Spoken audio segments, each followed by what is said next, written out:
Bismillahirrahmanirrahim. Assalamualaikum warahmatullahi wabarakatuh dan salam sejahtera. Hai, bertemu kembali.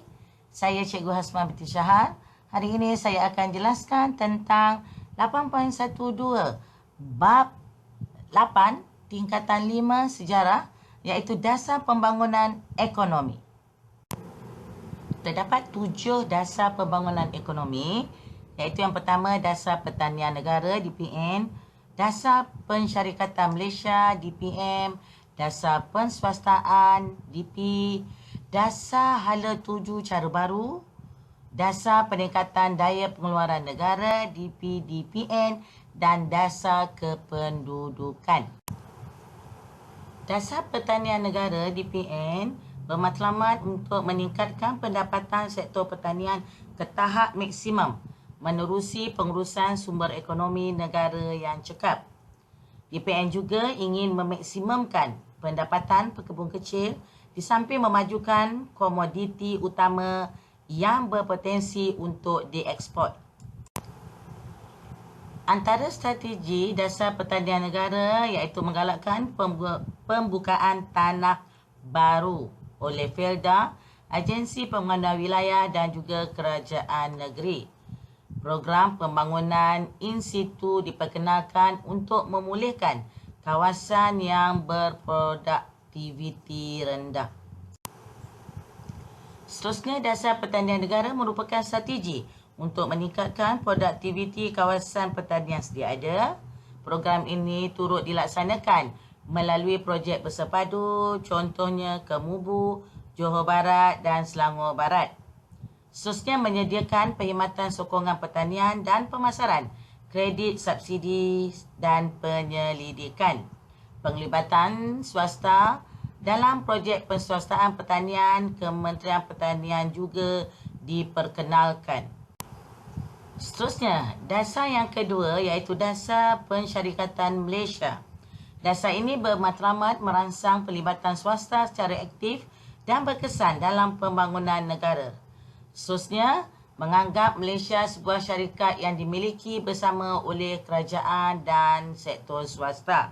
Semua kakitangan kerajaan dan swasta adalah pemilik saham dan pekerja dipertanggungjawabkan untuk memajukan syarikat ini, iaitu negara kita Malaysia. Sebuah panel perunding antara pihak kerajaan dan swasta ditubuh. Seterusnya, pegawai kerajaan ditempatkan di syarikat swasta untuk menjalinkan hubungan dan berkongsi kepakaran. Sektor swasta pula perlu memahami dasar kerajaan dan mengutamakan kepentingan nasional dalam aktiviti ekonomi di samping mendapatkan keuntungan yang maksimum. Pihak kerajaan pula bertindak memberi perkhidmatan sokongan bagi memudahkan operasi sektor swasta. Seterusnya, kita lihat pula dasar penswastaan. Dasar ini dilancarkan oleh Datuk Seri Dr. Mahathir Mohamad pada Mac 1983. Menerusi dasar ini, kerajaan memindahkan perkhidmatan perusahaan, pelaburan dan kuasa tertentu kepada sektor swasta. Dasar penswastaan ini bermatlamat mengurangkan beban keuangan kerajaan. Kesannya, kerajaan boleh mengalihkan tumpuan terhadap pembangunan sektor yang lain. Dasar ini juga bertujuan meningkatkan produktiviti serta kualiti perkhidmatan atau barangan. Pihak kerajaan memberikan perkhidmatan sokongan untuk memudahkan operasi sektor swasta. Untuk makluman murid-murid, dasar penswastaan diyakini dapat mempercepatkan pembangunan ekonomi negara melalui pelaburan modal swasta. UPE, iaitu Unit Perancang Ekonomi, bertindak sebagai jawatankuasa penswastaan yang memberi garis panduan kepada sesebuah kementerian atau jabatan yang ingin menjalankan penswastaan. Penswastaan boleh dilaksanakan secara sepenuhnya ataupun secara sebahagian. Antara syarikat yang terlibat dalam penswastaan seperti syarikat Erot Sendirian Berhad dan Tenaga Nasional Berhad serta Telekom Malaysia Berhad. Seterusnya, dasar pembangunan ekonomi yang kelima iaitu dasar hala tuju cara baru.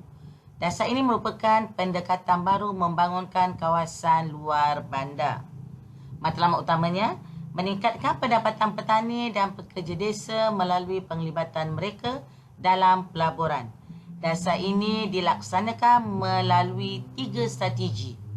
Strategi pertama iaitu mengelompokkan kampung-kampung menjadi penempatan yang lebih besar supaya segala kemudahan dapat disediakan dengan lebih ekonomik. Strategi kedua, meningkatkan pendapatan petani dan pekerja desa melalui program usahawan desa yang terlibat dengan industri pembuatan barangan. Dan seterusnya, strategi ketiga ialah pelaksanaan projek pembangunan oleh agensi kerajaan untuk meningkatkan pendapatan penduduk luar bandar. Dasar yang keenam ialah dasar peningkatan daya pengeluaran negara. Dasar ini bermatlamat mencapai kadar tahap pertumbuhan ekonomi yang berterusan walaupun negara menghadapi pelbagai cabaran. Peningkatan hasil pendapatan negara penting untuk meningkatkan kadar pertumbuhan ekonomi. Dasar peningkatan daya pengeluaran negara juga memastikan penggunaan sumber tenaga pada tahap maksimum bagi mengelakkan sebarang pembaziran di samping memastikan sektor perindustrian dapat bersaing pada peringkat antarabangsa. Antara strategi dasar peningkatan daya pengeluaran negara ialah membaiki sistem pengurusan operasi, membaiki struktur organisasi, mengadakan penggunaan teknologi moden dan terkini serta penerapan nilai dan etika kerja yang murni bagi setiap sektor. Seterusnya, dasar yang ketujuh iaitu dasar kependudukan. Dasar ini merupakan idea daripada Tun Dr. Mahathir bin Mohamad. Ya, dasar ini ingin mencapai matlamatnya sasaran 70 juta penduduk menjelang tahun 2100. Tahun ini tahun 2020. Jadi ada lagi 80 tahun untuk mencapai 70 juta penduduk. Okey, pertumbuhan penduduk dalam jangka masa panjang akan memberi kesan positif. Antaranya, dapat menyediakan bekalan tenaga kerja, meningkatkan produktiviti dan perluasan pasaran, serta kekuatan dan kestabilan politik dan keselamatan negara terjamin. Dasar ini menitik beratkan kadar pertumbuhan penduduk dengan bantuan sosioekonomi negara, khususnya yang berkaitan dengan kemudahan pendidikan, perumahan, kesihatan dan peluang pekerjaan. Program pembangunan negara mementingkan keselarasan antara kadar pertumbuhan penduduk dengan kadar pertumbuhan sosioekonomi. Dan insya-Allah tahun 2020 ini banci penduduk akan diadakan, ya.